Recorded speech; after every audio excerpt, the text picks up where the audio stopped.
I mean, what used to happen basically in sort of middle class and upper class families, you know, of the Edwardian period and possibly Victorian period as well, was that, you know, families noticed that well, some of their offspring, you know, the boys in particular, were sort of a bit prone. And so they thought, right, we know what we're going to do with you. You're going into the church. You can have a career in the church, and hopefully one day you'll be bishop of somewhere.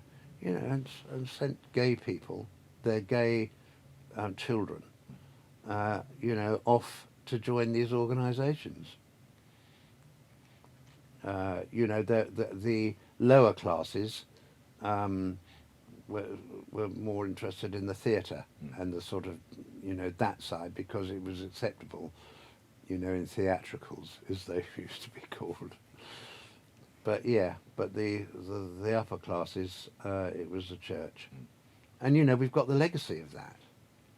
It isn't just in there. We've had all these terrible scandals in football coaches and everything else. You know, these types of profession are going to attract a certain type of psychological personality. It's no wonder that you know, people who wants to be a policeman.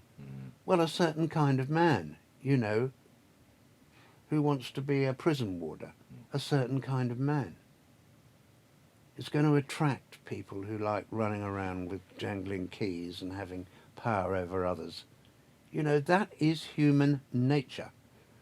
And the idea that we can somehow legislate or wokeify or do whatever it is to eradicate these things from society, you know, is just not going to work. And sending people to prison for longer for, you know, wolf whistling. I mean, I remember, you know, just look at all those Carry On films where, you know, there were sort of builders, sort of wolf whistling girls as they're walking down the road, and the girl was laughing and sort of doing Barbara all Windsor. of that. Exactly, I know. Exactly, Barbara Windsor doing all that. You know, that was the old world. We've moved, and I'm not saying let's go back to how it was. But what I am saying is that the world was the way it was because as human beings we are the way we are, and nothing has changed. The world might be very different in terms of how it looks, our technology, everything else that we call civilization. It might to when the Roman Empire was going, but actually morally we're exactly the same. There is Yeah. no difference.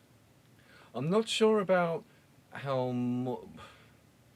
that's a difficult concept. I think morally, yes, perhaps we are all the same As individuals. as individuals. Yeah, our nature hasn't changed. The way that we communicate and empathise and understand one another, and our compass of what's right and what's wrong has changed. Of course it has. Of course it has.